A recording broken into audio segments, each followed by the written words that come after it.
Pro.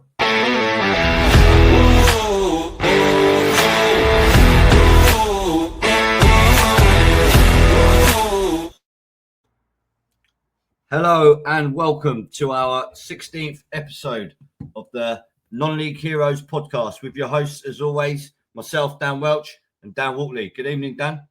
Hello, mate. How are you? Well, if I said I was good, I'd be lying. I've had an absolute terrible week. I've had some dental treatment. It was touch and go for tonight. I almost had to bring a substitute in. Well, it still is touch and go, to be fair. We'll see how you get on. Yeah, for 16 episodes, though, we're flying, aren't we? Yeah, we're flying, mate. But for the first time, I'm struggling for words. So that would probably be a blessing to some people. But for ourselves on the show, not so good. But I'm going to try my best. But what have you been up to for the last week, mate? Well, we've had games. Again, as always, we were away at AFC Whiteleaf last Tuesday. I wasn't there, unfortunately. I was away of work, but always a tough game there. We did actually get beat 5-1. We had a bit of a rotated side due to unavailability, injuries, suspensions. So, they showed their class. We got beat 5-1, and I'm sure a lot of people have seen their third goal, which is probably one of the best team goals you're going to see all season. To be honest, the one-touch pass in the movement is just so sharp. So I've said week in, week out for months now, after they beat us in the Vase, they're going to get to the final. And if they play that football on the Wembley pitch, I can't see anyone else stopping them. So, we had them, which was unfortunate because we were 4-5 unbeaten before that. But then we actually bounced back on Saturday with a 5-2 win against Epsom and Yule. So, a lot of football, a lot of goals. It's been good. How's yours been? Well, Burko had a very tricky game on Saturday. We headed to the home of Bedford Town, where we faced Biggleswade FC. They do a ground share with them. I turned up and I couldn't believe my eyes. No wonder Peter McCormack is pushing for the merger. The ground is absolutely phenomenal. It's a step one ground already, mate. It's probably, I was so taken back by it. I wasn't expecting it. And obviously in the corner of the ground, you look over the fence and you can see Real Bedford. So we were both at home. We were away. Obviously, Real Bedford were at home. You could literally hear the referee's whistle, but you couldn't hear any fans. So I don't know what they're doing with their attendances, to be honest. It's maybe something Peter McCormack needs to come out and say. But they were 4-0 up after 20 minutes. And honestly, I was standing by that goal and I couldn't hear a pin drop. Really, that's bad, and especially for a team that top of step 4 going up to step 3, looking to merge with their. I wouldn't even say cross town. It's like next door neighbours. What do you reckon you do? Knock it through then? Bit of an extension. I think you might as well just keep Real Bedford's ground for training facilities, youth teams, academy. Yeah. I mean, you've seen on Twitter today he wants to start policing the fucking street. So he's on one. I did see that. He's not slowing down, is he? He's got his teeth into the football now. He wants the town. So Peter McCormack for Bedford Mayor, I reckon. Yeah, mate, he's going for it. But so the game itself, we took an early lead through Matty Bateman, the skipper, centre forward. He got a little header at the back post, and then straight after half time, literally 2 minutes on the clock, exactly what happened over the fence against Real Bedford. We've got a man straight red card, our winger. Was it a red card? He's just an out-and-out winger. He can't tackle for toffee. He stuck his leg out and it was high. It was late. Was it a red card? Straight after half time? Probably not. But the referees gave a booking to our centre half after 35 seconds for a block. Yeah. So he kind of set the tone for the rest of the game. 2 minutes after going down to 10 men, Biggleswade FC scored a very good goal. And then, I couldn't believe it, their right back's already on a booking. He's gone running down the right wing. He's cut inside the box. And our defenders absolutely smashed him. It's a stonewall penalty. Referee blew his whistle, give him a double yellow card, sent him off. It was unbelievable, mate. Like, literally, it's just refereeing. Like, I must have been a weekend of it because... I mean, I don't want to come on here and slag off a referee. Obviously, they have a very hard job. It wasn't even against us. It was for us. but they had a man sent off after 3 minutes for denying a goal scoring opportunity. And Really? then about 10 minutes later, the ball's gone over the top. The keeper's come flying out. He's not saved the ball. He's come out the ball outside the area, and he's run over to Lino. They're having a chat, and he's booked him. Now, how can you book him? All right, it's just wild. And then right at the end of the game, he booked one of their players for dissent. Then as he was walking off, booked him again and sent him off. It was wild, absolutely wild. So it must have just been a mad weekend. Yeah, literally, but you would have backed your house on Biggleswade to go on and win the fixture, but obviously the right back's then got a second booking. He's had to make way, so the game's all square. I'm not sure if the referee was trying to even it up or what. It was just one of them. Anyways, he's been sent off, and we got the other end. Dan Newton, centre half, who's just brilliant attacking corners. He's good in both boxes. Rose highest in the round about 75th minute and got the winner. And we look like we're going to go and score 2, 3, and 4 after that. It's very comfortable, but a little bit of a nerve-wracking start. Yeah, because we knew that Real Bedford were obviously 4-0 up. It was very nervy. But obviously, if we win tomorrow night against Beaconsfield, we go joint top with Real Bedford again. Obviously, they've got the game in hand. We welcome them to the Glenclaw on Saturday. If we win tomorrow and win Saturday, it's game on. If we lose tomorrow, lose Saturday, the league's over. It's a massive non-league day, isn't it? Like first versus second, how tight it is on non-league day towards the end of the season for promotion is a massive, massive fixture. You've got to be expecting well over 500 easy. Yeah, I mean, we average around about 350, 400 for home games anyway. And obviously, like you said, it's the non-league day. We are expecting, I'd like to think around about 6 and 7s, if not more. But we've got a brand new 100-seater stadium going in this week. I'm not sure it's going to be ready or not. If it's not ready and that needs to be blocked off, it's going to be a fucking nightmare. But yeah, I mean, like I said, the season could be at Real Bedford by the end of the weekend, or it could be well and truly back in our hands. Game on. Just a quick one. Just a quick one. Sorry. Stratford Arms, they clinched their 3rd league title in a row yesterday, beating Bournemouth Rovers, who are the only team that could catch them. We beat them 5-1. Our goalkeeper got a 96th-minute penalty. Well, we got a penalty. We let our goalkeeper take it. Oh, you're taking the piss now. The goalkeeper smashed it past Connor Sampson, the Coney Youth goalkeeper, and the referee blew his whistle. So the celebrations just all went into 2. And it was absolutely sick. So, well done, and big shout out to my boys over at Stratford Arms. Congratulations on your to see that in a row. Back to back to back, right? Back to back to back. That's what Real Bedford are trying to do, and hopefully they're not. There's a lot of things trying to do that. Going back to non-league day, obviously your games are absolutely massive. There's a lot going on around the country. Obviously, we've got the Essex Senior League that are doing their ground hop weekend and their passport, aren't they? Where the Premier League trophy is actually at Buckhurst Hill. So I know Harry Biggs from our group chat's been promoting that. He's done a fantastic job. So non-league days shoot. So you've got that. You've got Ascot United are doing a St. Patrick's Day theme. Obviously, that's today. Atletico Bilbao we touched on last week. Atletico Madrid have been in my mind all week.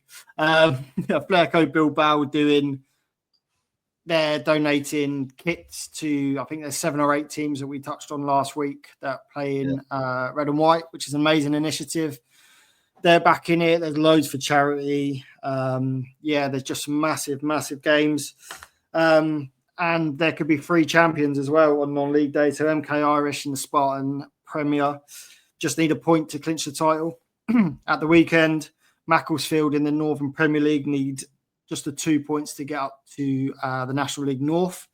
And getting back to where they should be. And Haverhill Rovers in Step 6 just need a win on Saturday to clinch promotion to Step 5 as well. So, massive non-league day. There's loads going on around the country. So, if you've not decided yet when this comes out on Friday morning, then have a look Probably your best bets on, I don't know, football web pages, looking on Twitter, social media accounts.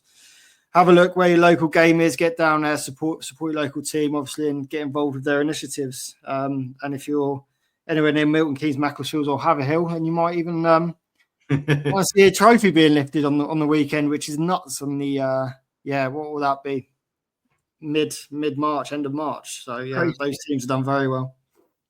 Yeah, winning the league title in March, that's got to be... there's some going. Some going, yeah. It really is. But just going on the stats, we've had 41 teams out. This is steps 1 to 5. 41 teams out of the 186 playoff places up for grabs have already been confirmed. Again, middle of March. Steps 1 to 5, 8 teams, unfortunately, have been relegated out of the 91. We spoke about their seat of Liverpool went a couple of weeks ago. There's been a couple more, but probably the most notable and I guess the biggest name out there is Blythe Spartans. So obviously we spoke to Stuart Rose about them last week, but a team that had a great FA Cup run, obviously not that long ago, now relegated to step 4 of the non-league pyramid. So they have, they're dropping like a stone. I actually saw a tweet. I think it was Rob Warren, Stevenage fan. He tweeted because Newcastle obviously won the Carabao Cup on Sunday. They tweeted something like, Dan Byrne, the man from Blythe. And the tweet said something like, how can he be smiling when Blythe Spartans were only relegated yesterday? That gave me a little chuckle. But yeah, so 8 teams out of the 91 have been relegated already, step 1 to 5. And in step 6, 11 teams have been confirmed in the bottom 3. But obviously because of reprievals and ground grading for step 7 and not feeding in, we won't really know about any of them, where they'll be going until the end of the season. So, all still to play for. But unfortunately for those 8 teams that are already down, then, it's not looking great. And just one last pretty strange stat. We talk about champions and relegations in the middle of March, but Slimbridge in the Hellenic Premier Division, Slimbridge AFC, if they play tomorrow, so the 18th, Tuesday night, they'll finish their season. Their last game's tomorrow. 18th of March. Well, they did have a dropout or 2 in the Hellenic, but I think 18. So 36 games. 36 games, middle of the March, and they're done. So brilliant for them. They've got a hell of an off season. Yeah. That's carnage, that is. It is. It really is. But the playoffs, they're starting to take shape as well, obviously. Barnet just need a point in the National League to secure their playoffs, but I mean that's done. I think they're up. They're absolutely flying. They're well above York now. They won again at the weekend, so tricky tie, 1-0 away from home. So yeah, they're going really, really well. So Barnet, we can expect them to see in the Football League next season. Yeah, well done, Barnet. Well done. Anything? Any drama news related? Not drama, but I did see that video. I shouldn't laugh, really. It's not very nice, but I think it was Portland United against Laverstock Ford in the Wessex Premier. I don't know if you saw it, but it looks like the forward and the centre half were having a bit of a battle throughout the game. Yeah. The centre half put him on the floor and he stamped on his head. So, I mean, I should have laughed. Yeah, I know. All the cameras that are like, you got the VOs and you got spectators with camera phones now. I mean, he's just everywhere. So I don't know what's been going to go on with that. Well, the funny thing is, Portland give him man the match. So, oh my God. Yeah, you can't do that. That's taking the piss, isn't it? Yeah, I shouldn't laugh again, but it's just one of those things. Just a few other, like, it is non-league, but it's more like an FA versus FA. So have you heard of the Marathi Vars? No. So the Channel Islands of Jersey, Guernsey and Alderney play the Marathi Vars each year. So Alderney, obviously the smallest of the 3 Channel Islands. I don't even think you're allowed cars over there unless they're military cars or like emergency services. So they're obviously a very small island. They actually played Jersey on Saturday in the Marathi Vase semi-final. Okay. Now, Jersey normally have a lot of the Bulls players playing, obviously, because it's Jersey FA, you're representing the island rather than the Bulls, which is a club. So a lot of them do favour that, but obviously they're in a promotion race. They're at home. They got Fleet coming to the island, so that's a massive game. Fleet trying to secure playoffs in the Combined County South. So Alderney haven't won a game of football in 105 years. As an Alderney haven't won a game in 105 years as an island, but they want to play San Marino. Yeah, well, San Marino are going all right now, but there's just this little glimmer of hope I think they've got this time because of the Bulls promotion race, because of the game falling on the same time. They may just do it. So yeah, I'll keep an eye on that, and I'll catch up with you next week on that one. But obviously that's a semi-final and the final, as it is every year, is Jersey against Guernsey. So yeah, quite a big derby there out in the Channel Islands. So I just thought that'd be worth pointing out. Yeah, for sure. So you're talking about teams that are almost relegated. I just need a quick update, if you can get me one, on that shit show London Colney down the road. They must be down by now. They are, pretty much down.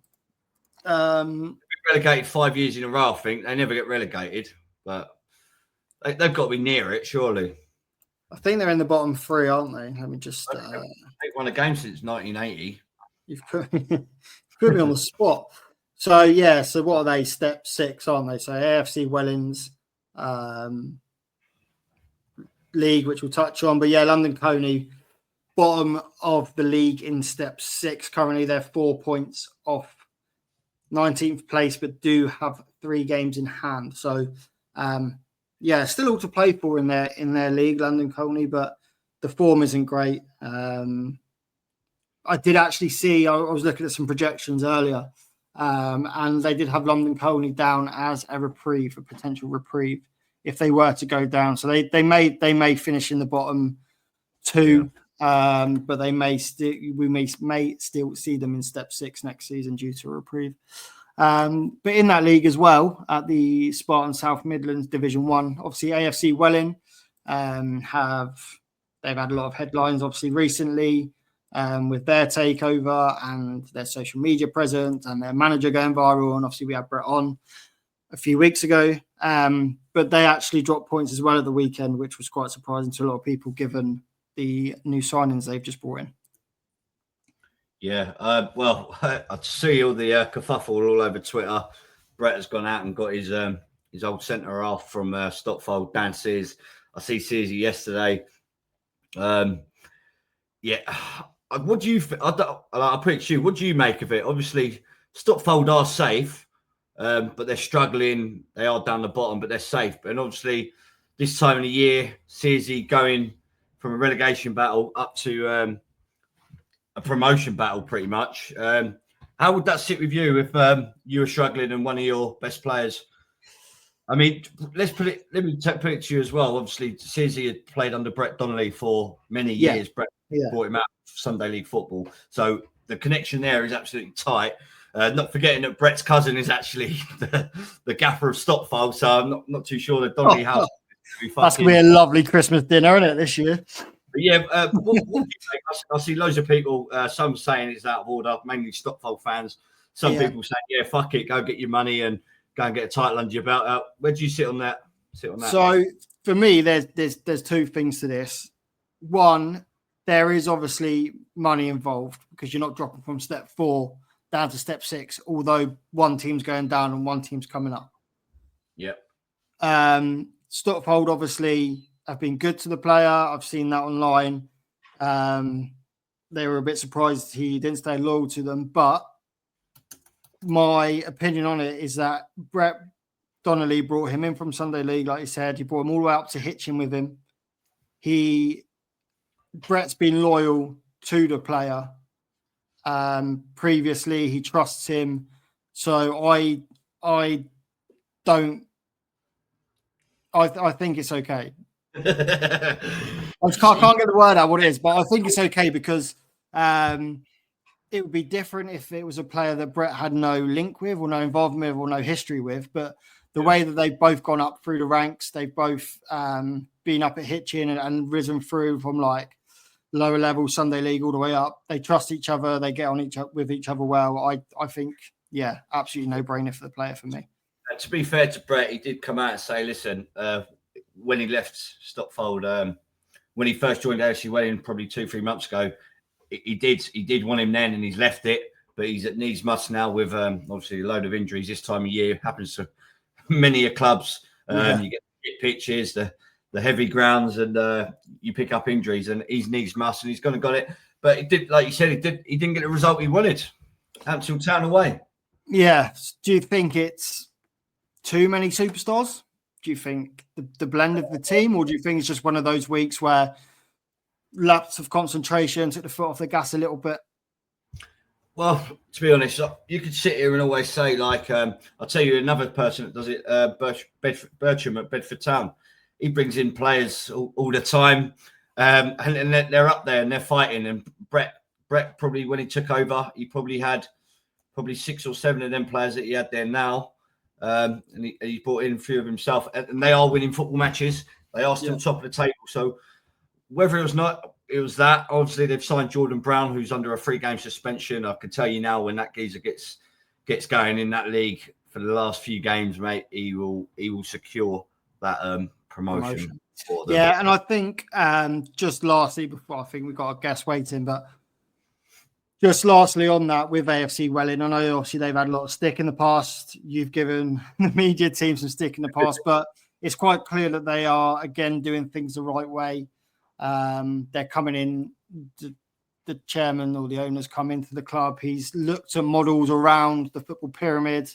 Obviously, yes, there's money involved. There's always money involved when these teams start rising up the levels and bringing in players that they do. But again, I think they're doing it the right way. They're bringing in the community. They're setting up kids teams. He wants to build an academy. I think there was even talks of not a merger with Welling, but like a relationship with Welling Garden City where, I mean, if one team's away, the home fans, they're sharing support. So, yeah, I think there's some very, very positive times ahead for AFC Welling.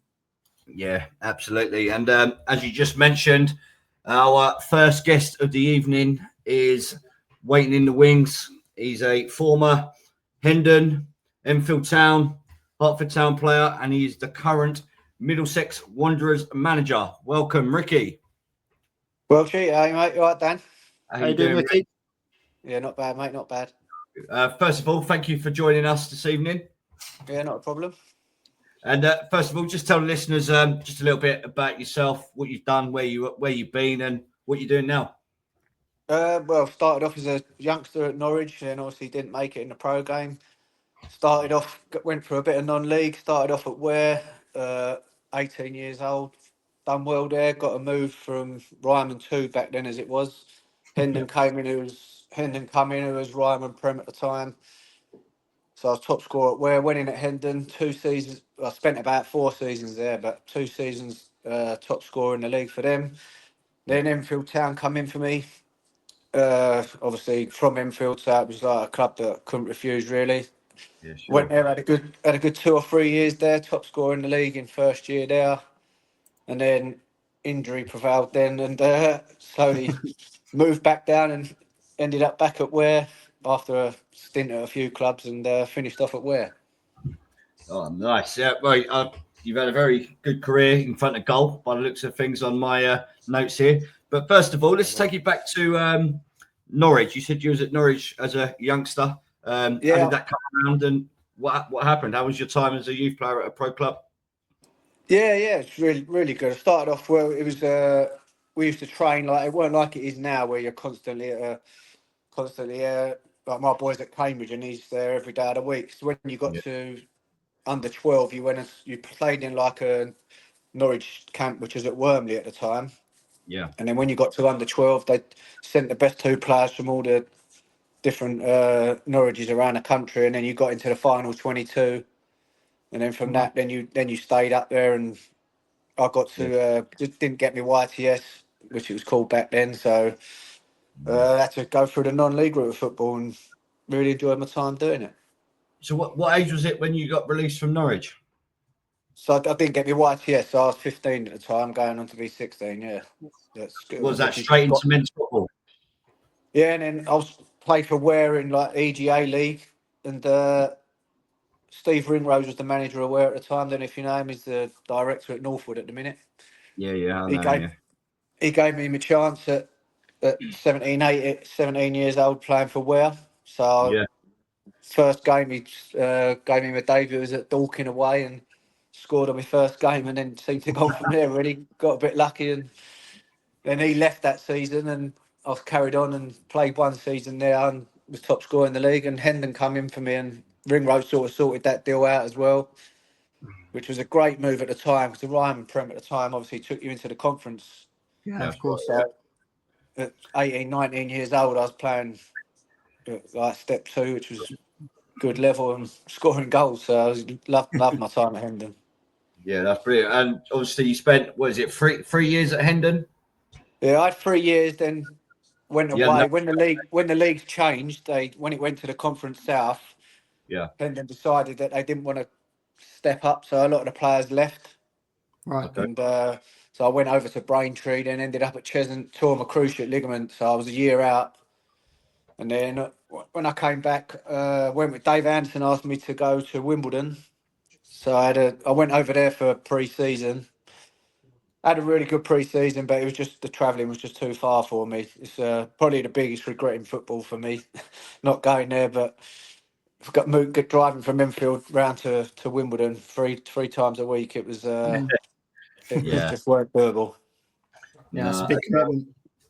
I've got it down. You've got 46 goals in your 3 years in your first spell at Hendon. Does that sound about right? 46 goals? Yeah, that's right. Yeah, well, I had first season. It was only 13 in the first season. We didn't have a great year, but I tore my medial ligament against Gravesend and Northfleet, which is now Ebbsfleet, and so I was out from Christmas till the last month of the season. So I came back and in the last month scored 10 goals. So that was a good for me going into my second season there, where I think I got 28 goals the following season and was one of the top scorers in the league. And then the third year was obviously the year we done well. I can't remember. I think I got 20 goals that season, and that was when the league changed. Dave Anderson moved on, and the club sort of fell apart from the team that I knew. So decided to move on.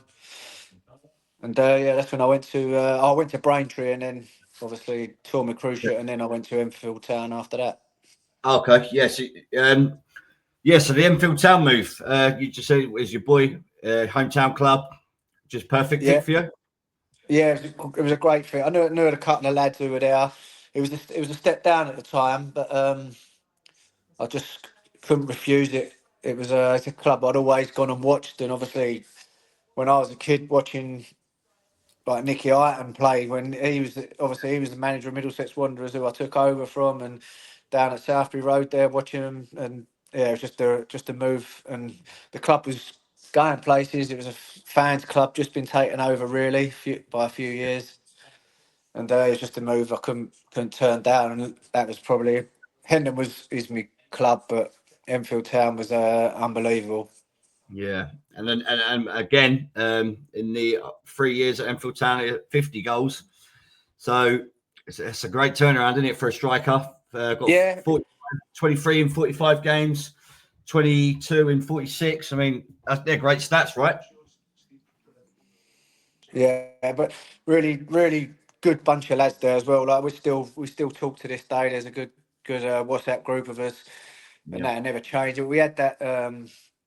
We was all mates and fought for each other. I go and watch a lot of teams now. I don't know if it's the same as it is now, and it just don't seem to be the same back then. We always everyone would die out. Everyone would die out on that pitch here, and like I say, I'm still mates with a lot of them today. My best mate Dave Bastian, who's also part of the Middlesex Wanderers. We had great times there, and we underachieved really for the side we had. We made the playoffs, but didn't quite make it. But that was the only disappointment really.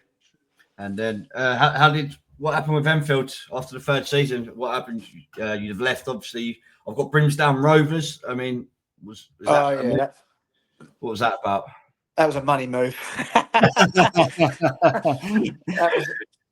that was I just after the third year, the management team changed, and it was a tough time for me. I had another bad ankle injury, which I sustained in a season before. Didn't quite get over it. Yeah. It didn't end too well, if I'm going to be honest with you. But that's not something I want to go through on here. But went away from there. I was contracted, but I went away. They left. They come to terms with leaving them, and it went to Harlow Town then, and under Glenn Elser PD. It was probably one of the best coaches I've played under. He's an excellent coach, and but that was the sort of demise of from then on. When I weren't playing with at the level, and you dropped down, you just lost a little bit of the hunger, and that's why I ended up back at where I asked me to go. And I just thought, you know what, I started there. Be a nice way to end it, really. Off, and then was it straight into management after that, or did you have a little break? Well, I had a little break, and then Paul Halsey asked me to go in at Hertford Town. Yeah. So I just went in there and just helped him out coaching and that for a couple of seasons. But then my boy signed for Cambridge United when he was 7. Well, he didn't sign, but he got asked to go there. He signed when he was 9 at academy level. And obviously the driving the kids to matches all around the country was took his toll, and I just helped him out for the next 5 or 6 years. It's fair enough. You've mentioned you've had quite a few bad injuries. Did those injuries like put a tilt on your career? Could you have gone a lot higher, do you feel, if you didn't have these injuries? Well, everyone says it, didn't they, if it was injuries. You never know. You never know. I was meant to go and try it. When I was at Hendon, I was top scorer in that league and got 28 goals or whatever it was. And I was meant to go and trial at Oldham, and the game got called off on the Tuesday. I was meant to play for on a Tuesday, but the first team drew in the FA Cup, and so the game got abandoned because it was the home fixture. It was back at Oldham's home ground, and the next Saturday I've tore my medial ligament, and so the trial was called off the week after. So it was at the time when Fitzall went to Oldham. Ian Dower was the manager, and you never know, dear. I don't like to. Well, it weren't meant to be, was it? So from the outside, it looks football, like. But I'd never moan about that. Maybe I could have, maybe I couldn't have. Who knows? Yeah, it sounds like you had a lot of bad luck with injuries. To be honest with you, Ricky. I had a few bad ones, but I had some great times. I had some absolute great times playing in non-league. So it sounds like still a brilliant non-league career, definitely for the level you played. Yeah. Played with some great players as well, like fellow Wanderers who we're on this talk about later on. Dale Binns, like another absolute stunning wide player. He's obviously he went out the game, went back to the game with Dave Anderson at Chertsey, and they went on and won the Vase. Yeah. Played at Wembley. Another great player. Played with the likes of, I manage Ricky Holmes now. Look at the career that boy's had. He's Mark Bentley, who's a coach at Southend now. He's another Wanderer, but playing against them players when he was at Aldershot and Gravesend. Francis Duca, another play for Gravesend. He's the one who tore me medial ligament, by the way. Going on to Middlesex Wanderers there, obviously you've named a lot of players that are playing for them or have played for them. How did that come about? Well, just it was through just a non-league, really. Just I knew players had always played, like, don't know if you know Steve Ward, who was at Canvey Island, Chelmsford, like an absolute legend of non-league. He's done tours. Adam Parker, like all ex-Wanderers, and you just get to know people who have been with the Wanderers. So just got invited in and started playing for them. And then when 35, the vets come, started playing for the vets. And tour to Jersey. I missed the Turks and Caicos tour, and then 2 years ago, Nicky Iton decided to step away from the management, and I think I was standing next to him, so I got it. Next in line. Right. Yeah. Yes, I don't want to miss a big part of that out. You keep mentioning Nicky Iton. Before this Middlesex, you was his assistant manager for some time at Wellington City. So you two have obviously had some great relationships and built some good teams over the years together.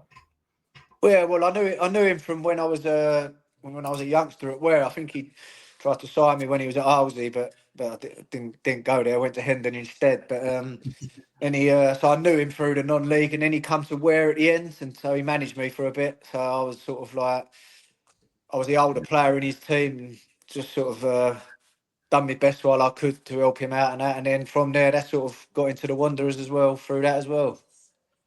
Yeah, so let's talk about it then. The Middlesex Wanderers. I hear a lot. I've followed it for some time. I mean, you win cups every single year. Every time I look at this time of the year, you're always lifting something.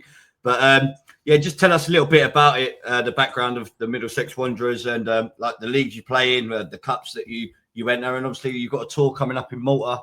Harry said about it. Yes, just give us a little bit of background about the actual club itself. Yes, so the club is it's quite an historic club.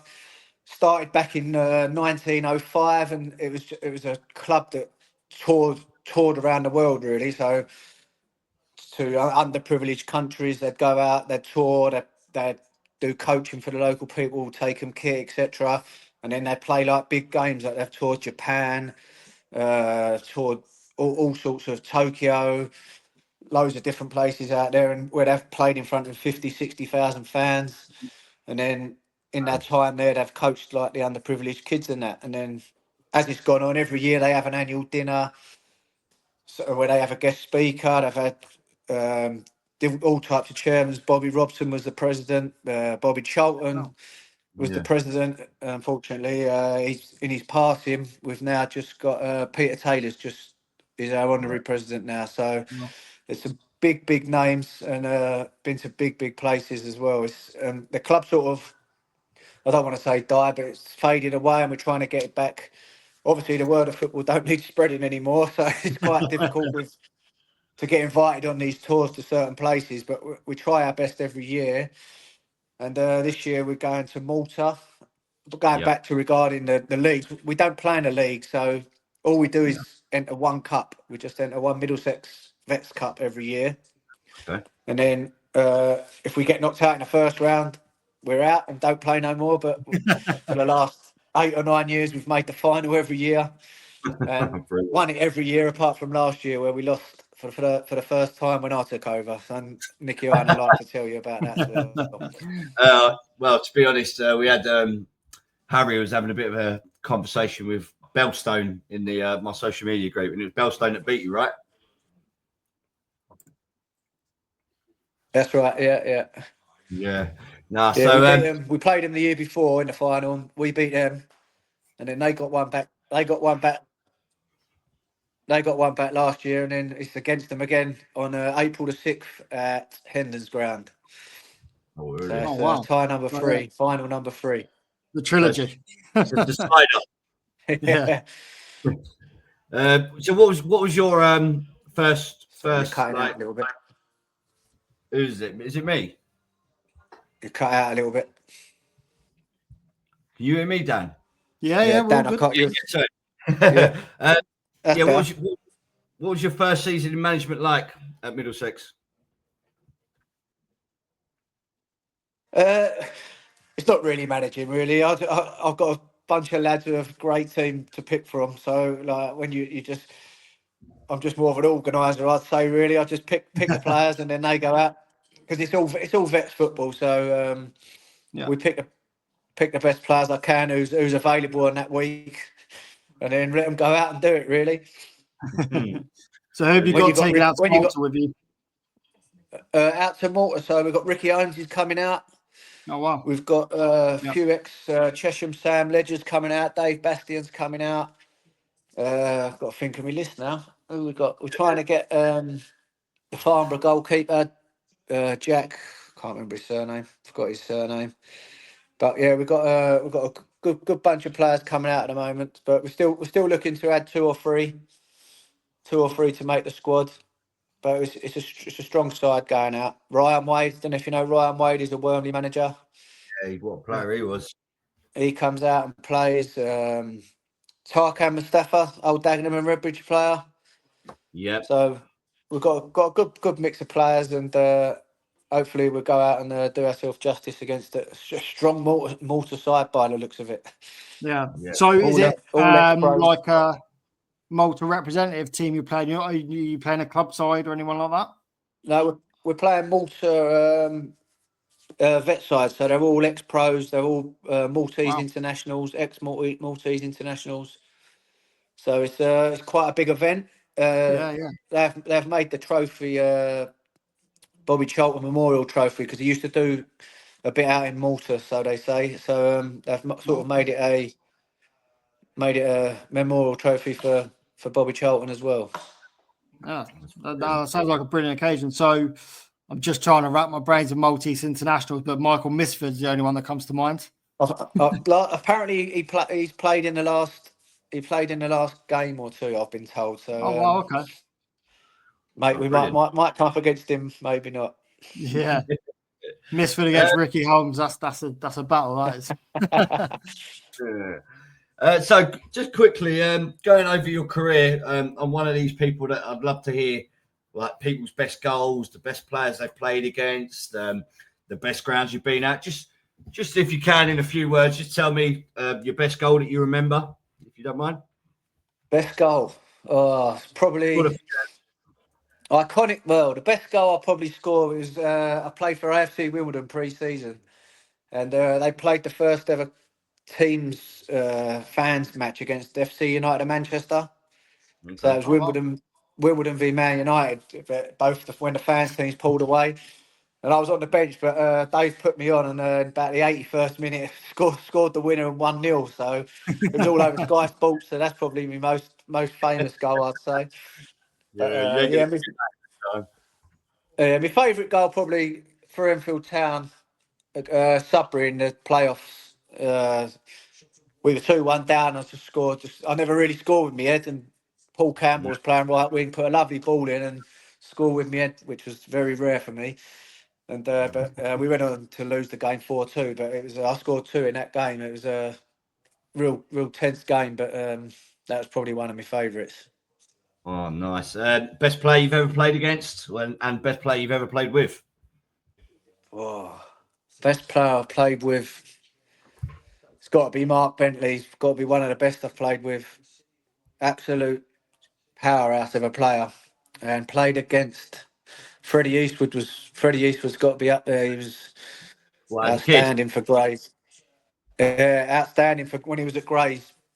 Great. They was a great side. Jermaine Beckford was another one.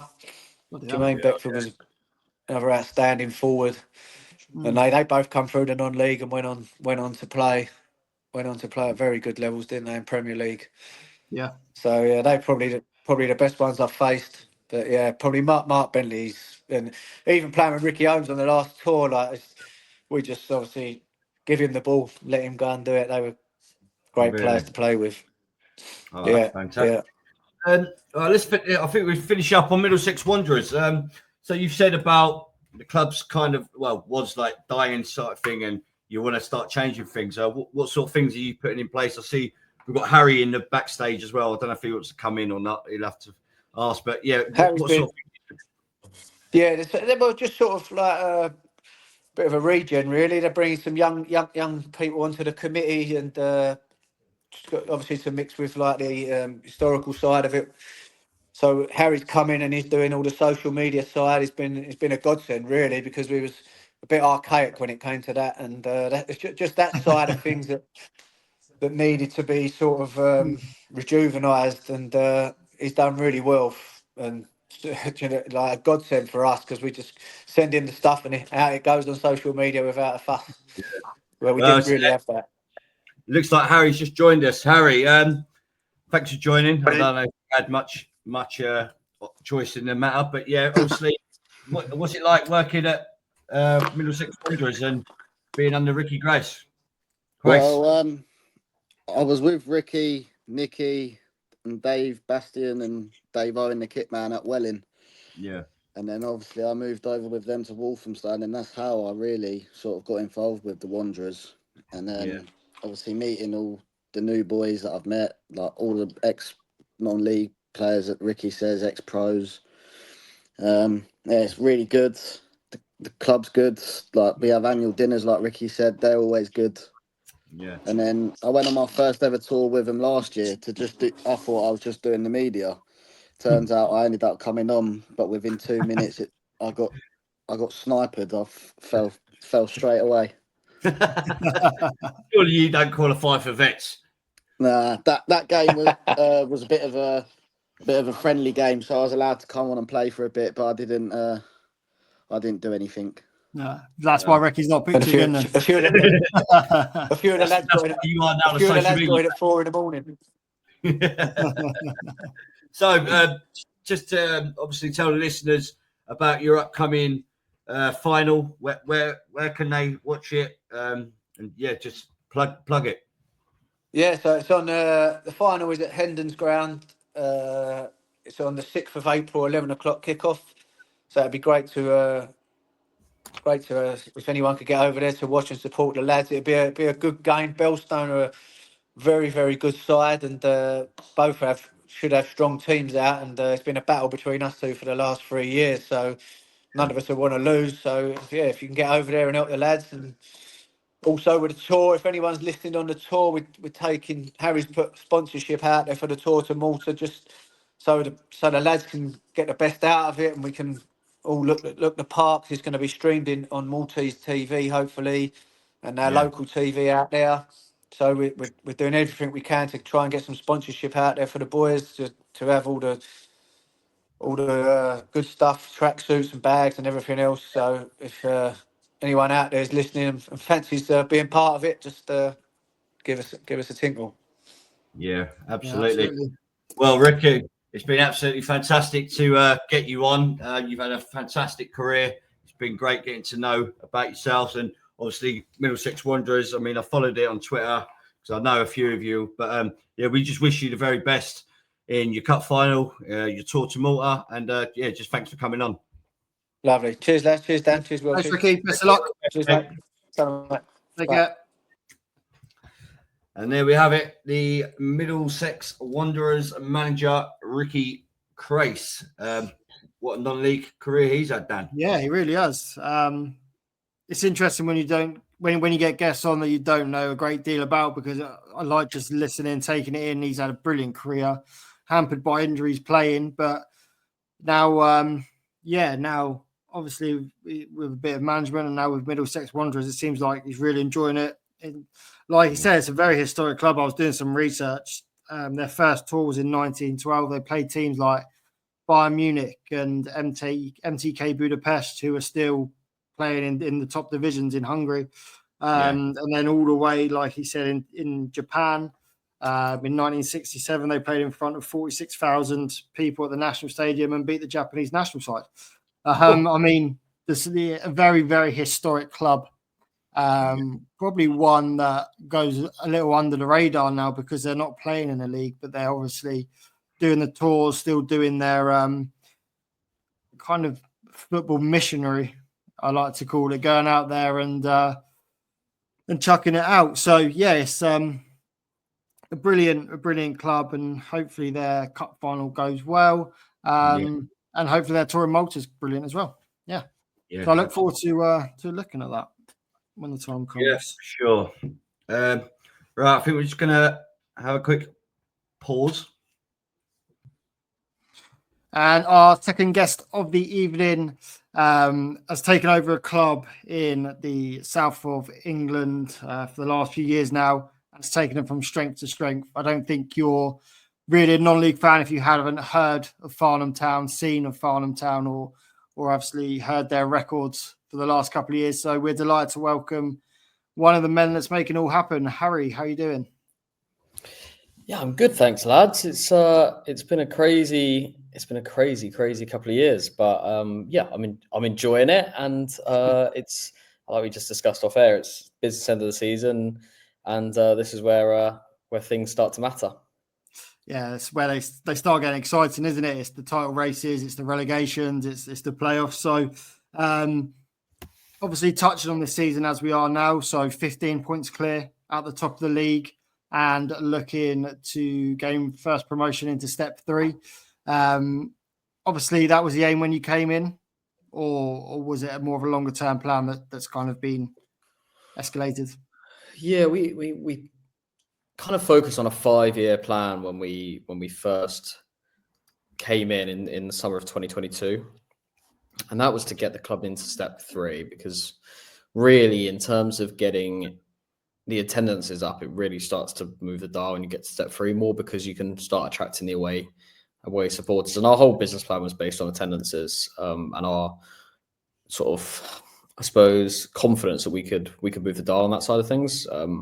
As a group of people who'd never run a football club before, or never really sort of engaged in non-league before, but we had a good idea with our marketing background that we could kind of move the dial on things that other people would struggle to do in the last 10, 15 years in non-league. So yeah, it's kind of been an accelerated growth. We didn't expect to have the season we had this season. We fully expected to have the season we did in step 5. Goes without saying that we had a good budget for the level, and fully expected to go up in step 5. Step 4, we knew there would be a lot more teams that had budgets that would be far more competitive to us, and obviously in a league where we'd never played before as a club in 125 years, we thought that there would be a lot more competition. And to be fair, there was for, I don't know, 60-70% of the season, but we got to this part of the season, and to be 15 points clear, I mean, there is every chance, and I don't want to jinx it now, but there's every chance we win step 4 by more points than we won step 5. And I suppose that's a bit of a disappointment in the level. But on the flip side, I think it's also a reflection that there's loads of really good teams at step 4 this year, and the league goes really deep. Whereas last season, it felt like there was a top 5 and then the rest. This season, there's a true top 10. And if you take us out of it, there's 9 teams that are going for 4 playoff spots, and all those teams when we played them are really good. So it kind of works both ways. We've been really consistent, and that's kind of what sets us apart. Yeah, so that's the Isthmian South Central League, or South Central Division. You said there about the 9 teams underneath that. I mean, it's very, very tight, down from Hartley or even Rains Park in 8th on 55 to Kingstonian in 2nd. There's only 11 points between them, and there's still a lot of football left to play. So those playoffs are open. I think I'd throw Leatherhead into that as well. I think they're 10th, and they've kind of come from nowhere, and they have to play Uxbridge twice and Hamworth Villa twice, who both sit above them. So it is in their hands as well in 10th, where they could get into the playoffs. So you've got 9 teams there that all think they've still got a chance, which is great. And when we're talking about the business end of the season, that's the exciting thing that you want to be a part of. Yeah, 100%. When we went into that Kingstonian game sort of mid-February, having not played them so far this season, it was kind of such a big moment, because we could either go 9 points clear, or they could peg us back to 3 points, and that's going there and beating them 4-0 meant that we could kind of accelerate our lead at the top of the table, but it could have easily gone the other way around. Yeah, no, I totally agree, and that I think it certainly surprised me, given how good Kingstonian were up until that point, especially at home at Rains Park at Grand Drive, and then to go there and turn them over the way you did was pretty emphatic, really. Yeah, I mean, look, we've got an excellent squad. I think lots to be said about keeping the core together from last year, and the momentum that brings you. And it will be very much the tactic going into step 3 if we do end up winning the league and getting there, which looks likely. It's kind of like the blueprint to building not just a squad that performs on the pitch, but also a fan base that gets to know the players. And I think that's really, really important for community buy-in. We have a load of kids that come to the games that want autographs and photos of players, and that's really important that players stick around, and there's not a huge turnover of players. And so, that's why we did things like put names on the back of the shirts this year, the squad numbers. It means that fans can really buy into individuals and their stories, and that's been really successful for us, both from a match winning perspective, but also from a fan winning perspective. Yeah, and I was going to mention that your initiatives around the squad numbers, because it raised a lot of eyebrows, a lot of people that I don't want to use the term stuck in their ways, but maybe a thought out or an initiative outside the box probably shocked them a little bit, because non-league step 4, why are people having squad numbers and stuff? But like you said, the amount of youngsters that you're getting through the gate, it really brings them together and closer to their so-called heroes on the pitch. So I think that's a brilliant initiative, especially when you tie it in with your school's initiative as well. But just going back to the beginning, you said yourself and the team around you, obviously you've got a great team around you as well, hadn't been involved in football or especially non-league. So when you were sat in that Ferrari garage contemplating whether to buy yourself that Ferrari or buy Farnham, was it always Farnham? Was there any other clubs in the mix? Was there what was that decision? Yeah, we never really talked about it before as a group of mates, and it kind of came into a conversation because of what could we do that was really, really fun to the value of that car. And we came to the agreement that it would be a lot more fun as a group. I mean, don't get me wrong, I'd have had a great amount of fun with the car. It would have been very little out of it. So we kind of sat down, we built this amazing sort of spreadsheet that worked out which clubs are close to us, what they were good at. We ranked them all. So every team at step 3, step 4, and step 5 in the leagues that were around where I lived, which is like Oxshott, Cobham area in Surrey.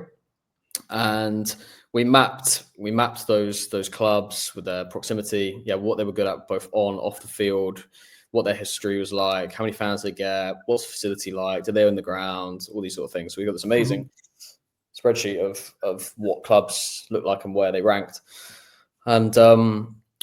And Leatherhead was the first club that we wanted to be involved in. They ranked number 1 on the sheet, and we got a long way. We got a long way towards getting that deal done. And I went home and away with Leatherhead at the back end of the 2022-3 season. Back end of the 21-22 season. And Luke Tufts was a manager. They were battling at the bottom of the league in step 3. And it was a really, really fun journey, sort of following them around and learning a bit more about the club. The club's got amazing history. The fans are fantastic, and I still got really nicely welcomed down to Fetcham Grove, and we were very nice to give them 3 points at their place this year. One of 2 teams that have beaten us this year. So they were number 1 for loads of different reasons, and we just ended up couldn't get that deal over the line for, again, lots of different reasons. And then the other clubs that we had that we really liked were Fleet and Farnham. Farnham, because of a multitude of reasons, but one of the main ones was the fact that I born and raised in Farnham. I played for them as a kid, and we hadn't really done a lot of research on them because Leatherhead was such a front runner. Yeah. So we ended up going down there, meeting with the guys who were so much more sort of respectful and understanding about what we were trying to do than Leatherhead ever had been in like 6 months of chats. Oh. And so we were like, wow, this is great. We're really aligned. Like, they know what we want to do. They've kind of been walking towards that already. And now they just need something to go and push them forward and do something that might be slightly out of their comfort zone. And we talk about it all the time around sort of, you need someone to put the wheels on the car, but then you need another set of people to put the rocket boosters on the car to make it go forward really fast. And that was us, really. There's amazing people that put wheels on the car, and the car was moving, but we just came in and went, we're just going to make it move really, really quick. And yeah, it's worked really well today. The team behind the scenes, I obviously kind of front it, and we know from my business previously to being involved in Farnham that having a face to front something is really, really important for people to buy into the story. So it's not that, and I get accused of it all the time, but it's not like this massive ego trip. Like, I don't care if it's me or someone else, but you need a front person to tell the story. It's exactly why football clubs have chairmen, and you see at the Premier League where people get really annoyed at chairmen who aren't front and center, because they want accountability. They want to be able to point at one person. And so that was a really important decision early on. But there's an amazing group of people who are all volunteers and make things happen behind the scenes at Farnham. And lots of those people were there before we came, and they still do an amazing job now. So yeah, it's an amazing club. We're a town centre team, which is fantastic for attendances. And that's why it was always going to rank so highly when we were discussing different clubs around the area. But I agree the town centre club is brilliant, because obviously I've been there quite a lot with us playing each other a fair few times over the last couple of years. But now you're moving up through the steps in non-league, and the ground grading gets more strict, and you have to add more things to the ground. You've done a whole lot of that already, which is credit to you and your team. But as you move forward to step 3, and then hopefully up to step 2 and step 1 and whatever comes next, is there scope at the current ground to meet the ground grading requirements? Obviously, I know the Clock End's getting a refurb, which is great with a new stand, but the parking, the accessibility. Yeah, we can grade to step 2 quite easily, which, if I'd have turned around 2 years ago and said we're going to be in we're going to have a potential to be in step 2 in 12 months' time, people would have not just laughed at me, but they would have never even accepted us coming in, because You'd be ridiculed as well. Yeah, but we are in a position where that is possible. The weird thing about football is that so much can change in 12 months, and we could be fighting relegation at step 3, very plausibly, with the fact that Marlow and Chertsey both came out of our league. Yeah. Chertsey had over 100 points in our league last season, and they're both in the relegation zone. Marlow look like they're dead cert to come down. Chertsey, are right on the brink of it, at the level above. It's a huge step up. So as much as we're looking forward, we're also very aware that it's not an easy step. That said, on the ground grading, we're really set for step 3. Step 2 is very achievable with not a huge amount of cost. Step 1 is a massive step up. I mean, not just off the field, but on the field as well. So it's effectively League 3, with how it's funded now. Agreed. But we're not. I know it sounds ridiculous, because I'm super ambitious and I've always tried to do the best I can in everything I've ever done. But this is not something where I'm like, we're going to get to the Football League. I speak to quite a lot of people who are in similar situations to me, where they've sold businesses or they've done well and they've been involved in a football club. I speak with Pete McCormack at Real Bedford, Spencer at Hashtag, loads of people like that who've all kind of got into non-league in the last sort of 5-10 years, having been in business in something else. And like, those two boys are so like ambitious to be like, we're going to be Football League, we're going to try and do this. Either Spencer with the women's side, and obviously Pete with both the men and the women's side. For me, it's never been about that. I've been very honest about that the whole way through. Like, this has been about building a sustainable club, proving to people that you can do it in non-league. You just need to invest in the right areas, build community, tell stories, and make people care, because people genuinely do love football and they love hero stories. But it takes time, effort, and understanding of what you're trying to create. So for us, it's not about chasing this illicit dream that's way beyond what's even fathomable. It's about building sustainability, building something fun, building something that outlasts me, and luckily in a town that I grew up in and can make a huge impact. The amount of people that we now put through at pubs and restaurants in the town, the amount of parking money we generate in the town, like, the council love us.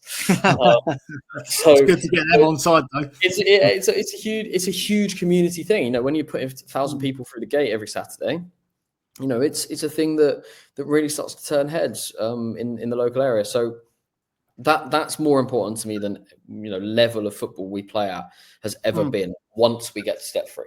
Step 3 is like, yeah, we're playing proper football, and if we have a great run and we end up getting to step 2, then fantastic. But it's never been this huge chase of the dream that people will want you to think it is because of what we've done and how we've funded it. But it's always been like, how can we build something that is genuinely sustainable long term? And it isn't. It hasn't been sustainable for the last couple of years because that's not the point. The point has never been that in the short term. It's about building towards it in the long term. You cannot get to sustainability without doing something disruptive.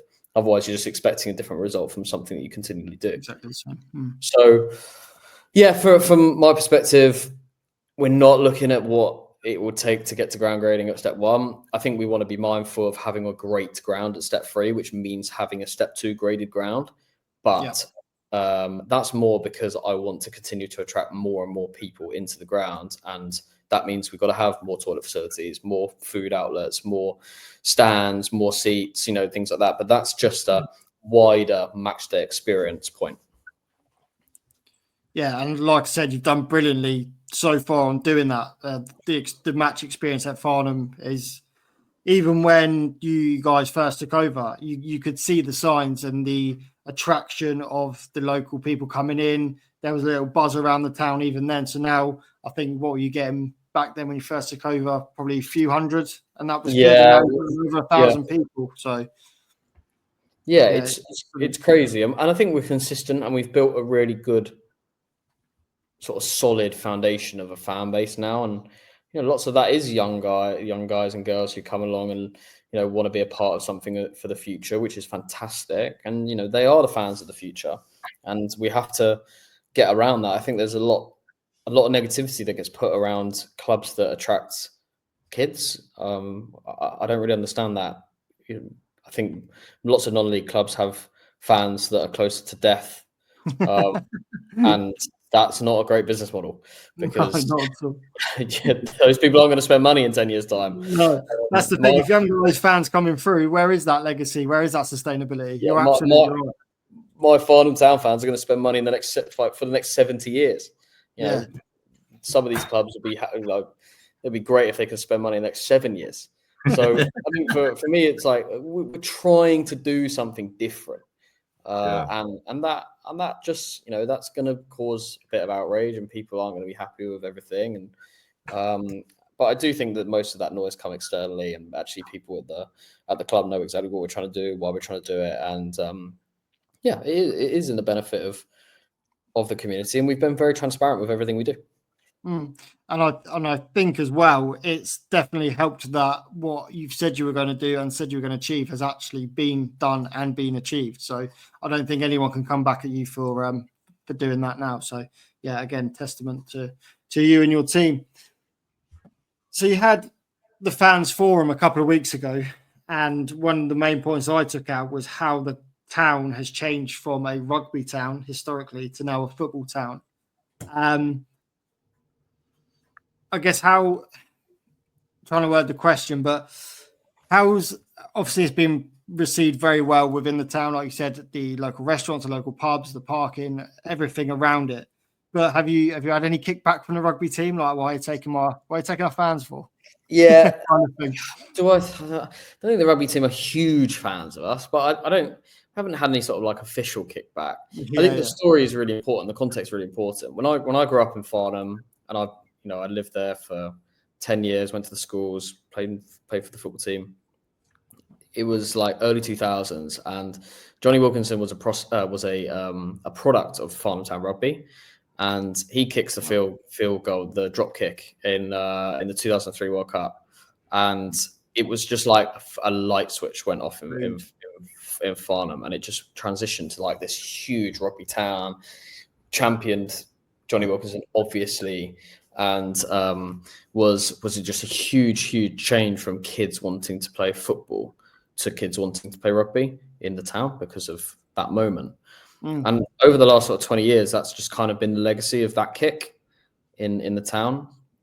And Farnham is a sort of middle class, white, I suppose relatively rich area in Surrey, and rugby, I suppose, is more of akin to that than it is, football.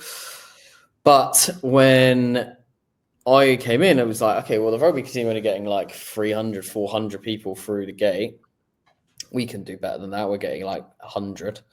And football is a lot easier to tell stories about than rugby. Rugby, there's a reason why rugby isn't successful in this country to the level of all the other sports, because it's really difficult to tell amazing stories and have amazing moments in rugby. You can never do anything that's that impressive. There's nothing really clip worthy unless you like do a backflip over someone and then go score a try. I mean, let's be honest. Like I'm a huge sports fan. Watched all the major rugby matches the last 20 years, but the only rugby moment I can ever point to is the Johnny Wilkinson drop kick. That's it. Agreed. Right? That's a moment of individual brilliance at a critical time. But the rest of it is it's a brilliant team sport. Now, you need team sport because people love team stories and people coming together to make amazing moments. But really, clips come from moments of individual brilliance, and football is brilliant for that. So you harness that, tell stories around individuals, tell stories around a manager. So obviously, with me and everyone that's been behind, like that's been the focus. And it's about reversing that legacy that Johnny Wilkinson gave Farnham, and now we're trying to create the from Johnny Wilkinson to Paul Johnson era. Brilliant. Harry. So I just want to talk a little bit about the actual football team. You've got Ryan Kinnan, someone I've watched for years. I'm the Burko social media. I know you got it from him. When you first got Ryan in, that was to have Ryan at step 5. That must have been like a major turning point, and you've obviously must have wanted to build a team around Ryan. Yeah, there was 2 players for that step 5 team, which was all about building a team around those 2 players, and one came from the manager and one came from us. So Daryl Sanders was Jono's number 1 target when we started. So he came in November 22, finished the season in a step 5 league that had no playoffs, and then it was all about building a squad that summer for going and winning the league. Daryl was about at Bracknell. He'd had a really good year at step 3. He's like a diminutive, ultra technical number 10, goal scoring, assisting, and it was about building a system that he would flourish in. So we changed from, I suppose, a traditional. I mean, you see 2 formations in non-league. You see 4-3-3 and 3-5-2. That's it. They're the only 2 formations you see. And for us, it was about building a system that would be perfect for Daryl. And that was the 4-2-2-2. So we play incredibly narrow, and then the fullbacks do all of the wide work. So it's a very unusual formation for, especially step 5 of the pyramid. And it was all about building around a team that was perfect for Daryl. Daryl played only 48% of the games last season and had 20 goals and 19 assists. And was on course for a 40-40 season, which for a midfielder is pretty ludicrous. And then Ryan was a player that myself and Frankie, who's secretary now. So Frankie went to school with Ryan and is his best mate, and Ryan and I are Frankie's best men at his wedding. And Ryan's one of my groomsmen, and we go on holiday with Ryan every year and have done for the last 8-9 years. So I've been to Berkhamsted a lot to watch Ryan, and I watched him at Hayes, and I watched him at Aylesbury, watched him at Hemel. So I basically said to Jono, when we're building this step 5 side, and Burko were kind of going through this weird transition, having been promoted, and Chris had just left as the manager for lots of different reasons. Obviously, he's back now. And that team was kind of like dispersing. JJ Lacey went to Biggleswade. Ryan obviously came to us. And we basically just sat Jono down and said, I have never seen a centre-back play at non-league who's anywhere near as good as Ryan. Not just because he's a very good footballer, but also from a if you were to build a centre back, you'd build 6'5", athletic.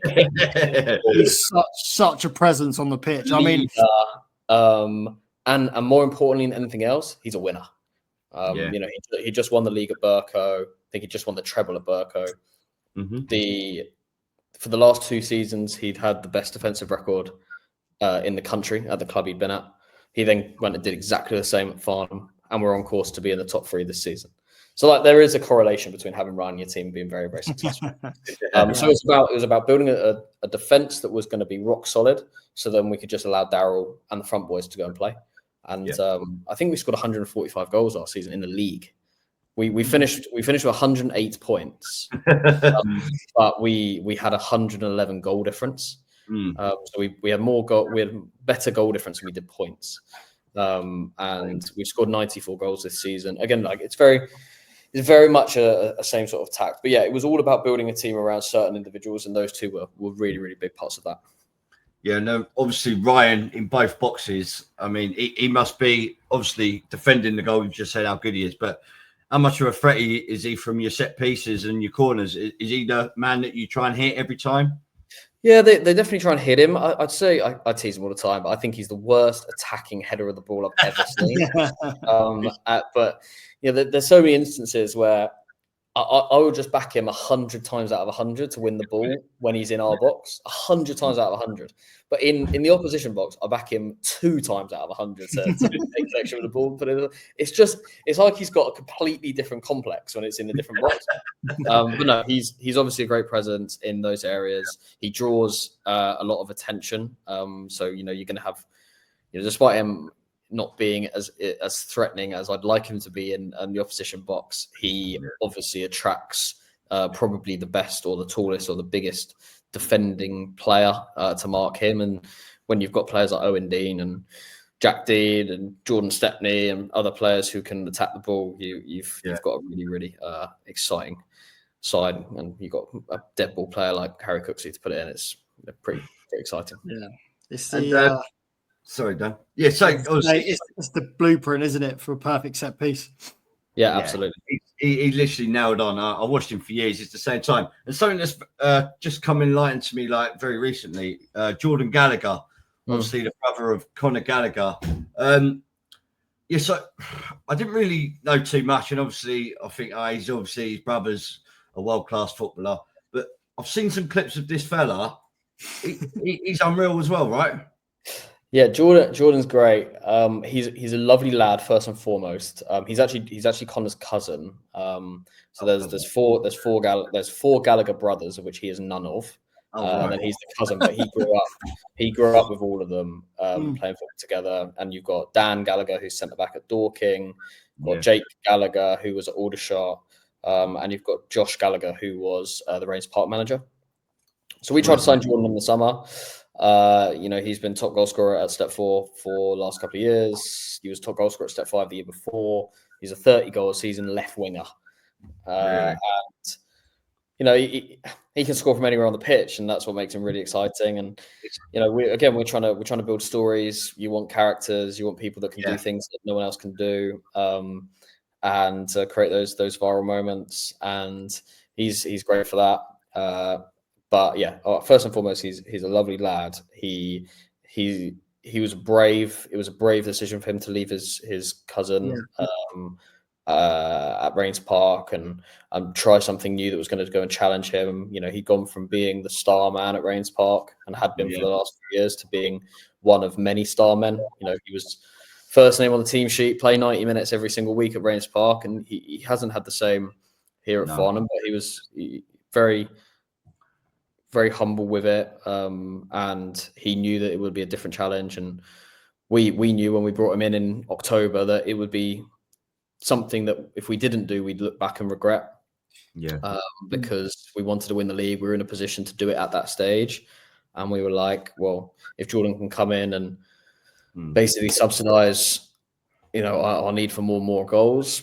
And he's been fantastic. I think he's got 11 goals, 6 assists or something since he's been in. But those goals, I mean, there's some decent ones. And you said about viral moments. I couldn't have you on without talking to you about Sam Merson's goal the other week. Is that probably, obviously, credit to your club for putting it out there, but that's got to be one of the best goals you've seen. Was you there that night? I wasn't there. Where was I? I was in Saudi Arabia that night. I was watching it live, as I do every single game. Doesn't matter where I am in the world, I'll watch it. Doesn't matter what time it is, I'll watch live stream. It's the best goal I've ever seen. Live streams are on like a 20-second delay. So I've got these messages coming in going like, wow, unbelievable, never seen anything like it. And like we're on the ball on my live stream. I'm thinking this is going to be unbelievable. Get the ball to Jordan, and then it gets sent down the line their side, and then you just like sat in silence for like 5, 6, 7 seconds, trying to take in what you've just watched. But yeah, we knew as soon as it went in that if we could get the footage out as soon as possible, then it would be an amazing moment for him and for Hamworth and obviously for our club. It comes back and it looks good on us, but there's no point taking away from that moment. It was stunning. Yeah, no, it was absolutely. Even the touch as well. It's unbelievable. The ball not touching the ground. To even try it. I mean, what has he got to be 30, 35 yards out as well? It's fantastic. Yeah, just quickly, obviously I'm at Burko. We're pushing for step 3, and obviously we've got the Real Bedford ahead of us. What division will you be going in? Obviously, I know it's not done yet, but it's going to be done soon. We will go into the Southern Premier. We'll get to the Southern Premier, so probably it's probably one of 2 leagues that Berkhamsted will go into. There's a huge dearth of teams at the moment that would go into the Southern because most teams that were getting relegated would be Isthmian teams out of the National South, and then most teams that would get promoted out of our league, which is the traditional Isthmian Premier feeder, would be Isthmian teams. So we're probably going to have a few teams from your side of the pond that come across into the Southern, which would be great because they're new teams for us, as are most teams at step 3. It'd be good to see Ryan kiss the badge as he wheels away, scoring the winner against. I don't think we'd like that. We'll be watching back down in step 5. So, earlier on in the show, you were saying about obviously the Real Bedfords and they've basically said what they want to do and where they want to go. You haven't. So do you feel like you've got no pressure whatsoever? Because obviously Peter McCormack's made it completely to everyone that he wants a Football League club. And he's to be fair to him, he's doing everything that he said. Whereas you have just wanted to get the attendances and you're doing so well. Do you feel like whatever happens? Like, because obviously Peter McCormack, they have one bad season, the amount of shit they're going to get. Do you know what I mean? But where you haven't come out and said that, do you think that's going to benefit you or your club? I think we'll always get shit, and I'll always get shit wherever. And I'm fine with that. If we lose one game, I get shit. Like it's that's part and parcel of it, right? That's you build yourself up. You're going to get knocked down. We can take it, and I try and take as much pressure off the boys as I possibly can, and the manager, because they don't deserve that pressure. But we need to build that narrative in order for people to care, and it's good that people care, and it's good that people want us to lose, because it creates people watching it. And caring, I guarantee of the number of views that we get, lots of those people hate watch, and that's great. In the same way as people hate watch Liverpool and Barcelona back in the day, people don't want successful teams to be successful; they want underdog stories. Means you're doing something right. Yeah, absolutely. But it's part and parcel of it. But I definitely think there'll be less pressure at step 3 than there has been in the last 2 years. Step 5, there was a huge amount of pressure because we were very honest. We have to win the league, and we did so in sensational style. Having gone invincible. But to be honest, anything other than that would have been a bit of a failure. Not that we should have expected to go invincible, but we should have not been beaten with what we had at that level. Step 4, completely different. What we've done this season has been really impressive, I think, and huge credit to the management team and the boys. I think they've come together. That momentum and togetherness has really shown as to the consistency of the side, because we are a fantastic team, but it's consistency that wins you leagues. And that's the thing that we can point to. We've only lost twice this season, and we're a very, very hard team to beat, and we score a lot of goals. So that's fantastic. And next season, it'll be about maintaining our position at step 3. We don't want to be the team that comes straight back down.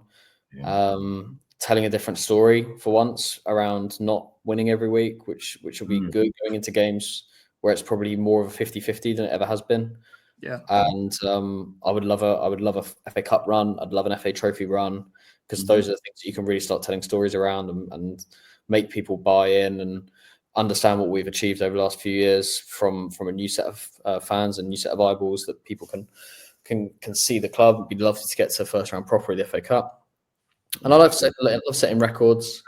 And we've done an amazing job of that as a team over the last couple of years. And again, those things point to stories that we can tell. But yeah, we're not. I'm not going to sit here and say we're going to go for winning the league next year. It's probably not going to happen. Do I think we'll be competitive at step 3? Yeah, I think we will. But we're not going to change the budget or anything from this season. We think we can be competitive on what we have, and it's a strive for sustainability and building something that, if I was to ever walk away, then they could look back and go, infrastructure, huge tick, massive uplift. But also we now have a team that can survive at step 3 as long as we keep up the people come through the gate. And that's why it's been really important to focus on youth. So we have that for the next 20, 30, 40 years. And it looks like already... Sorry, just one last thing for me. You said about Chertsey. Obviously, last year they got the 100 points. They've gone up and they're struggling this year. Just how far off is your squad? Or obviously you don't know because you've never been at the step, but do you feel like the squad you've got now, is that going to be good enough for you to meet your ambitions in step 3? Or in the summer, is there going to be a few changes, or do you not know yet? I think we're look, first and foremost, it's not my decision. It's the manager's decision. He's brought in 2 players in the last 2-3 weeks, which are very much step 3 quality, and Zaki Waller and Sam Evans, which have been 2 long-term targets. And Zaki won step 3 last year at Chesham. Sam has been a successful step 3 striker in the past, and he's still only 22 years old, and that's why we were willing to part ways with a transfer fee for him, the first time in club history. Amazing. But I imagine Jono will change a couple of people, but it's not going to be a wholesale change. Summer. We were very fortunate that we brought players down from step 3, into that step 5 winning invincible side. Ryan's a step 3 player, if not more. Daryl's a step 3 player, if not more. Cooksy's played at step 3 and been a pro around the world. Liddell, step 3 player. Great Evans, step 3 player. Joe Jackson, step 3 player. The list goes on. Jack Dean, step 3 centre, right back. You've got a few players that haven't played the level, but I believe they are good enough. Stepney and Owen Dean. Owen Dean's never played the level, but my God, what a player! Could probably play a lot higher as well, in my opinion. Fantastic. Yeah, I think so. He's matured massively. He's filled out. He's taken it seriously. He's going to the gym every day. He's become a man. We had him. He's been at Farnham since he was under 9. He's been the first team since he was 17. And he's had back-to-back top goal scorer seasons, and he's not even 21 yet. So it's a brilliant story. He's going to score 30 league goals this season, and fair play to him. He signed up to a big old contract this season. He's gone from I don't know what the first contract we did was when we came in because we really liked him. I think he was on 30 quid, 40 quid a week or something, and now he's on more than that. He's done brilliantly, and he deserves everything. He's been incredibly loyal to the club. He's had a lot of attention from a lot of different people around the pyramid. But he's a Farnham boy, and I truly believe. And I sat down, when we signed his new deal in January, I sat down and said, "You will be Farnham's greatest ever player. You will play the most games. You will score the most goals. You'd have come from step 5 to wherever we end up going. You'd have had the most golden boots, and you'd have been a Farnham boy since you were 9 years old. And if you ever go to become a pro, that's an amazing story for the club." But my thinking is that he will be Farnham's greatest ever player.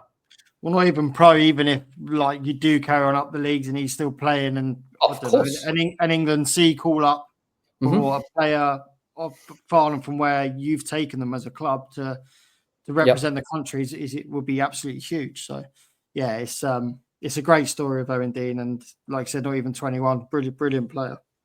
Yeah, no, he's been fantastic, and he's been loyal, and there's not a lot of loyalty in this game, and it needs to be rewarded. Sure. So just moving on, you've obviously got Hayes and Yeading this midweek. A big game at home. Obviously, Hayes and Yeading, a massive club at step 4, really, for their history. We did speak off air about it, but Wednesday nights you've changed from Tuesday. Now, I thought it was to maximise revenue, which obviously you've told me isn't the case. Tell the listeners why you changed from Tuesday to Wednesday nights. So yeah, I think it's a fair assumption to think it was a revenue-driving thing. There's not many teams play on Wednesdays, and we're obviously good at getting people through the gate. I think people very much brainwashed into knowing that Tuesdays and Saturdays are football nights, and they kind of put those days aside in the calendar, and they kind of do their other duties on the other days. So yeah, Wednesdays are certainly not a good financial decision. We get 50% of the gate on a Tuesday versus Saturday, and we probably get 60%, 70% of the gate on a Tuesday that we would on a Wednesday than we would on a Tuesday. So it's our 2 lowest attendances this season have been both Wednesdays. The reason we are sticking with Wednesday for now, and why we changed it, was the Kingstonian, who was sat in second, and really it was up until 4 weeks ago, it was like a 2-horse race. And we have it always comes down to storytelling, and people get really bored of me at the club when I talk about it. But it's so important to get people to be excited about what we're doing and why we're doing things. But it's really rubbish to tell a story of winning the league when you're sat in your armchair at home. And 4 years ago, when Liverpool won the Premier League, they won it watching Man City lose, and I don't want us to play on the Tuesday, win, and Kingstonian to play on the Wednesday, drop points, and us win the league, and not have any celebratory moment, not have any photos of the boys getting excited, or maybe the best thing we'd have is like a viewing party or us at Kingston. Like, that's rubbish. So you'd have to go to Grand Drive and watch. Yeah, but that's rubbish. You can't celebrate. No, I agree. On a Wednesday night as well, you can't celebrate like that. And we want to celebrate with our fans and enjoy it. So yeah, we changed to Wednesday to match Kingstonian game for game. And I mean, look, it probably doesn't matter now so much, but in theory, a month ago, it was quite a nice idea. But yeah, it hopefully won't matter so much now. I think that's amazing. Again, you're thinking outside the box, aren't you? And which a lot of teams don't. It doesn't come into people's minds. So I think it's brilliant. Yeah, it's one of those things. Look, ultimately, me and the boys are massive football fans. Like we are Farnham's #1 fan as a group, and so again, the thought of us celebrating winning the league when you're at home, like, is just terrible. Yeah. So my ideal situation is a very similar situation to how we won the game on Saturday, where it's 0-0 for a long time. We know we can win the league if we win the game, and Owen Dean scores in the 80th minute in front of the clock end, and celebrates, like and how he was just won the league. That would be perfect. Like Jersey last year. I mean, we said when the fixtures came out in November that we will win the league in Jersey on the 29th game, and it ended up happening, and that was fate. And 6 months ago, we said, wouldn't it be good if we could lift the trophy in front of Kingstonian at home on the 12th of April? And mathematically, that is the game that will happen. So it's fate twice. Fate's a massive thing in football. You've got to work towards it. Kingstonian will throw that game before, though, won't it? Yeah. They'll postpone a game, won't they? Yeah, won't play that one. Come into my patch for trophies, no way. Yeah, praying for dry spells over the next couple of weeks so that all games get played. But no, look, they've been great sports. I know lots of the boys at Kingstonian, so as much as I knock them, it's again in a boring way to keep repeating it, but telling a story between the two of us has been really good. And I look at step 5 this year, and you've got Whiteleaf, Red Hill, and Jersey all going for that title. I mean, that's incredible story to tell towards the end of the season.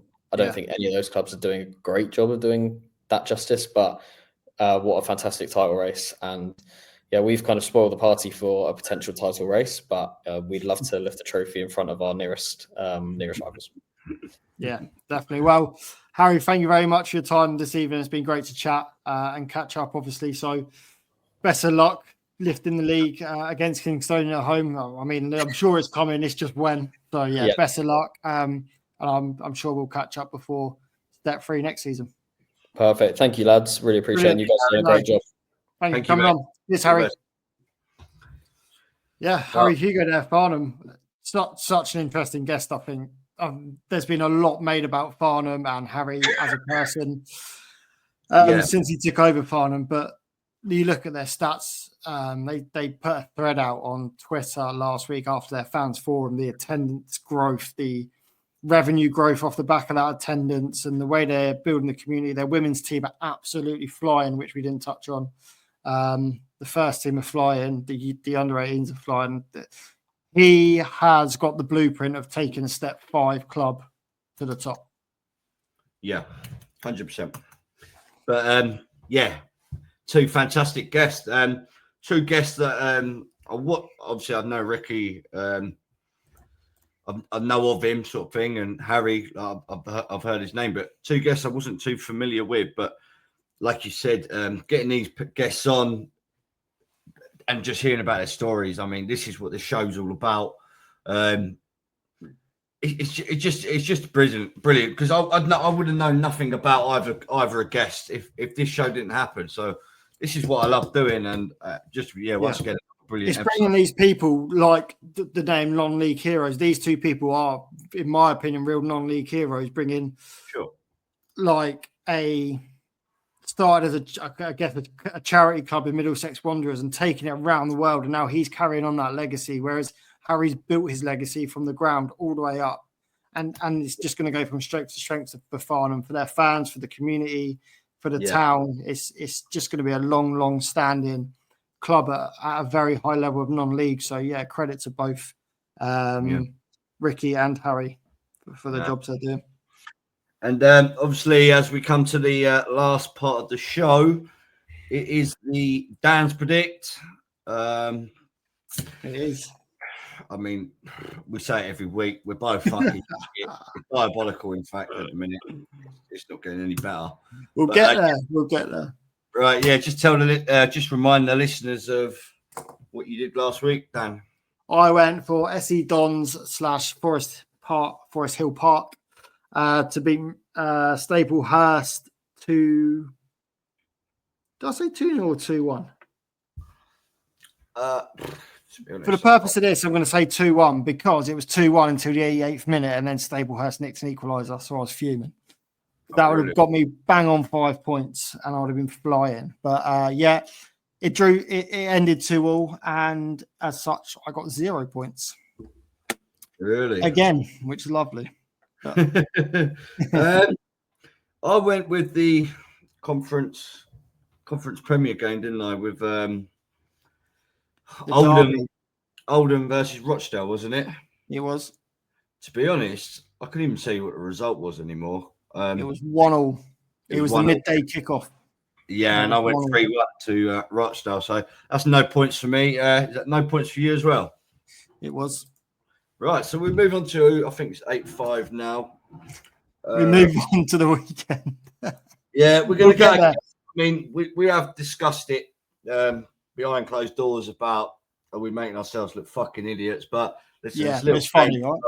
I'm sure some of you will be enjoying this part of the show, just seeing how fucking useless we are that we run a non-league football show and we can't get one non-league fucking result right. But listen, we go again. What are you going for this week, Dan? Good question. I'm just looking now, to be honest. I think I'm going to go for. I'm going to stay a bit close to home, I think, and I'm going to go for. Well, I say close to home. I'm nowhere near Slough, so I'm going to go Slough against Enfield in the National League South. Obviously, you've got Scott Davis there. They're not on the best run of form at the moment. But then again, Enfield also right down the bottom, scrapping for relegation. So Slough 18th, Enfield 20th. So I'm going to go for a 3-1 win for Slough.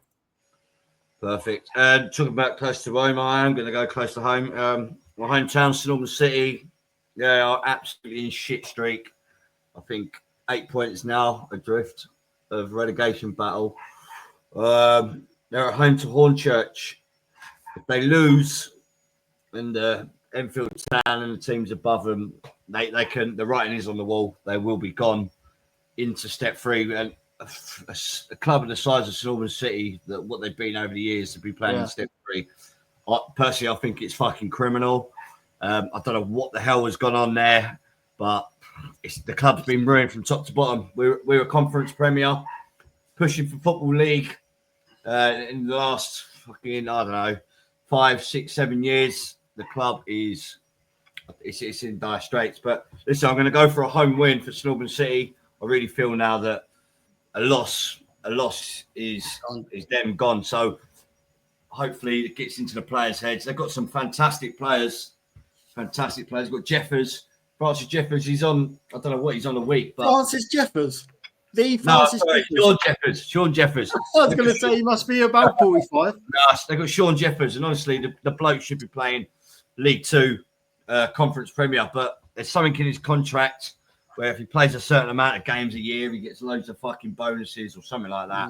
They have to stick him on the bench every week so they don't trigger any of this.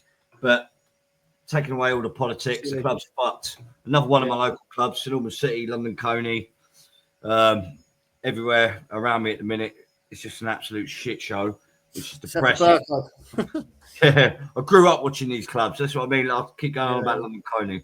I grew up watching London Coney, and to see what's going on there, it just pisses me off because it only takes someone with a footballing mind, the footballing brain, and someone that wants to do well to go in there, and that club will be back there. But I'm not well, hopefully, like I said at the beginning of the show, they will get a reprieve for next season, and there is some wholesale changes. Ken, the chairman, he's a lovely. I don't know if that's the chairman or what. He's a lovely bloke, but every time they start doing well, he fucks the manager off, and then he takes over, and then it's just same old. But anyway, listen, cut the bollocks on London Coney. Hopefully, one day they'll sort their act out. But I'm going for a 1-0 home win, St Albans City v Hornchurch. Nice. So, we'll keep an eye on that then.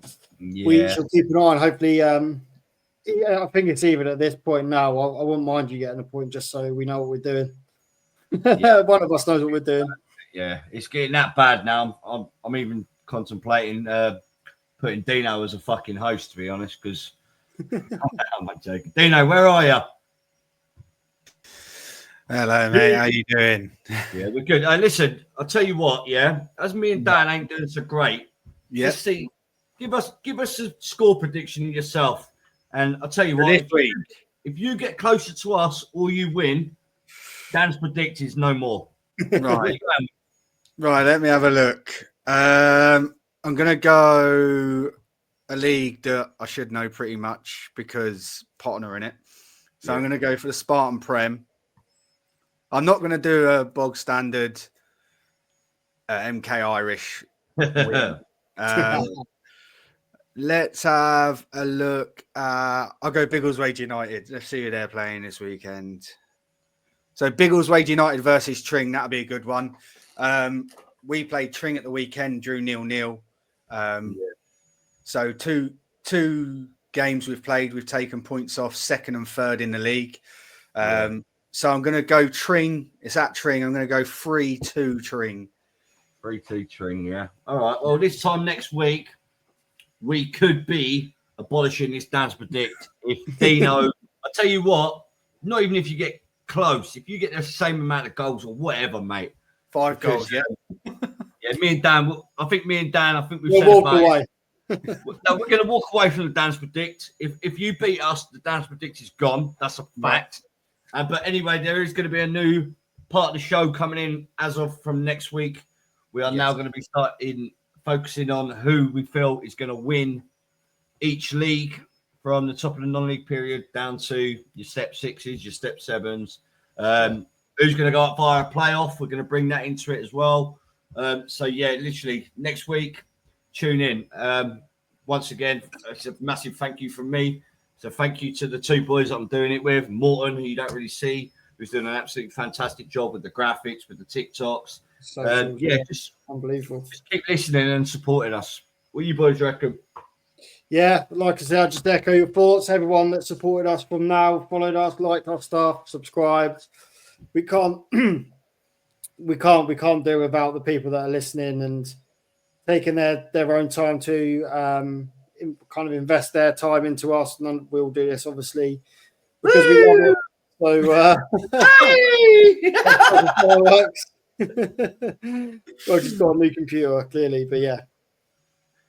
We'll cut that Nah, listen, yeah, it's been brilliant. But the missus has started hoovering now. The dog's fucking yapping. So, listen, I'm going to have to leave you boys to it. But yeah, another brilliant episode. Really enjoyed that one. Nice one. All right, mate. Take care. All right, cheers, boys. All the best. See you in a week.